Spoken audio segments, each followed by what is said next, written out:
চাই। আর একটু বেলার দিকে তখন বুটসরাইট পলিশ, বুটসরাইট পলিশ, তারপর ডিম ডিম ডিম ডিম ডিম ডিম। এ তো গেল ট্রেনের কথা। এবার আমরা যখন বাসে এখানে ওখানে ট্রাভেল করি, জলও চলে এসেছে। যাই হোক, তো যখন জল থাকে না তখন গলা শুকিয়ে যায়, তখন একটু লজেন্সের কথা মনে পড়ে। ঠিক ওই আমরা না একটা সিমটম হিসেবে একটা জিনিস শুনেছিলাম মোবাইলে অনেক ছোটবেলা, সেটা এখন আর নেই। তখন আমাদের কারোর কাছে স্মার্টফোন ছিল না, কিপ্যাডের ফোন ছিল, তখন এটা আমরা খুব শুনতাম। লজেন্স বিক্রেতার এই বিষয়টা কিরকম একটু মজা একটু করে শোনায়। দাদা, আপনারা বাসে যাচ্ছেন, বসে আছেন, যেখানেই যাচ্ছেন, আমার এই লজেনটা হাতে নিয়ে দেখবেন, দোলে দেখবেন, চুষে দেখবেন। একটা 5 দুটো যত চুষবেন তত রস, চুষতে চুষতে আনারস, চুষলে পারে বেনারস, নিলে পরে আপনার লস, না নিলে আমার রস। ঠিকানাটা নিয়ে নিন দাদা, 38 গড়িয়াহাটের মোট দাম দিক ছেড়ে আস্তে আস্তে করে। দোকানের নাম গজেন, চাই নাকি আমার লজেন, লাগলে বলবেন দাদারা, দিদিরা, বৌদিরা। এই ছিল লজেন্স, লজেন্স বিক্রি। এরপর ওই যে ট্রেনে বাসে যাওয়ার কথা বলছি, এই সময় কি হয়, আমরা না খুব, যদি আমাদের সঙ্গে আমাদের কোম্পানি যদি ভালো না হয়, আমাদের যদি একা একা ট্রাভেল করতে হয়, তাহলে আমরা না ভীষণ বোর হয়ে যাই খুব তাড়াতাড়ি। এবার বোর হয়ে গেলে তখন আমাদের হয় সঙ্গী হয় বই নতুবা রেডিও। মানে কানে আমরা হেডফোন প্লাগ ইন করে, মানে এর সঙ্গে মোবাইলের সঙ্গে, এবং কানে হেডফোন দিয়ে বা ইয়ারফোন দিয়ে আমরা তখন রেডিও শুনি। বা গাড়িতে যখন যাই তখনও রেডিও শুনি, যদি আমাদের গল্পের বই না থাকে, ভালো কোম্পানি না থাকে। রেডিও শোনার চল যদিও শুনেছি যে এখন কমে গেছে, তবুও রেডিও যারা শুনতে ভালোবাসেন তারা এখনো শোনেন। আমাদের আগের প্রজন্ম তো বটেই, এখনকার প্রজন্মের প্রচুর মানুষ রেডিও শোনেন। আমি যেহেতু রেডিওতে কাজ করি, আমি আশাবাদী আপনারা এখনো রেডিও শোনেন। প্রসঙ্গত বলে রাখি, আমি আকাশবাণীর যুগবাণী বিভাগের একজন রেডিও প্রেজেন্টার। তো যাই হোক, আমি এফএম রেডিওর কথা বলছি। মানে এফএম রেডিওতে কোনো একটি কাল্পনিক অনুষ্ঠান, সেটা আমি পরিবেশন করবো। কোনো একটি অনুষ্ঠান কিভাবে সঞ্চালনা করা হয়, একজন মেল আরজে এবং একটি ফিমেল আরজে কিভাবে খুনসুটিপূর্ণ কথোপকথনের মধ্য দিয়ে একটি অনুষ্ঠান সঞ্চালনা করে, এটা আমার ভীষণ মানে প্রিয় উপস্থাপনা। এটা আমি বারবার করি সব জায়গায়, কারণ এখানে বিভিন্ন রকমের কণ্ঠ দেখানোর একটা অবকাশ থাকে। সেই কারণে আজও আমি এইটা আপনাদের সঙ্গে শেয়ার করার একটা চেষ্টা করছি। আর প্রসঙ্গত বলে রাখি, এই উপস্থাপনার সঙ্গে যুক্ত সমস্ত চরিত্র কাল্পনিক, বাস্তবের সঙ্গে কোনো মিল থাকলে তা সম্পূর্ণ অনিচ্ছাকৃত এবং কাকতালীয়।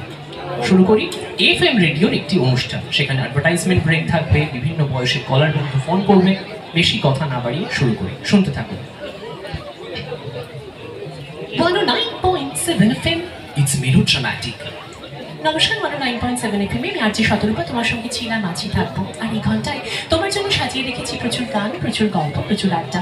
অনুষ্ঠানের নাম মনের কাছাকাছি। আচ্ছা, আমি একটা কথা দিয়েছিলাম বড়দিন। আজ আমার কাছে লিটারালি বড়দিন, কারণ আজকে বড়সড় চেহারার একজন আমাদের স্টুডিওতে উপস্থিত। বড়সড় চেহারা, আমি কিন্তু বডিশন করলাম না, হ্যাঁ, মানে আমার সঙ্গে সজল উপস্থিত। সজলটা কিন্তু তোমরা দেখো নি, ওর কণ্ঠ শুনে তোমরা মুগ্ধ, বাট ওর চেহারাটা কিন্তু ভীষণ বড়। ইংলিশ মানে অনেক মেয়েদের মন ভাঙলো। এনিওয়েজ সজল, মানে তোমার ইন্ট্রোডাকশন কিন্তু, হ্যাঁ, যা ইন্ট্রোডাকশন দিয়েছো আমার প্রেস্টিজের জায়গায় পাংচার করে দিয়েছো, সুতরাং আর কিছু বলতে হবে না।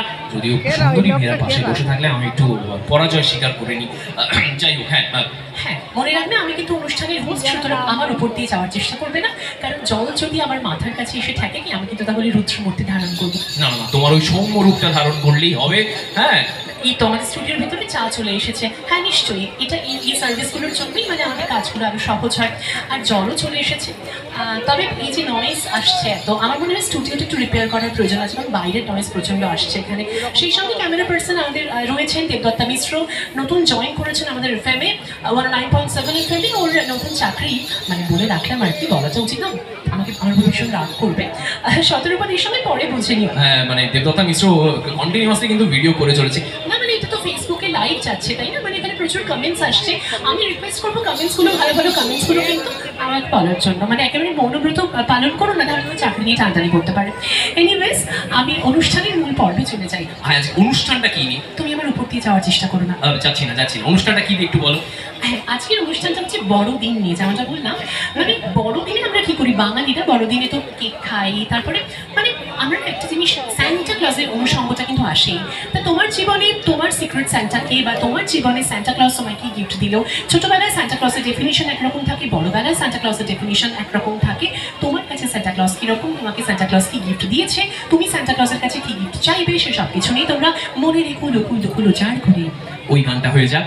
হৃদয়ের কুল কুল দুকুল ভেসে যায়, হায় সজনী ধরে নয়ন ভারী। মানে যা গলার অবস্থা, আজ ঠান্ডা লাগিয়েছি একেবারে মানে ঠান্ডা তো লাগাবেই।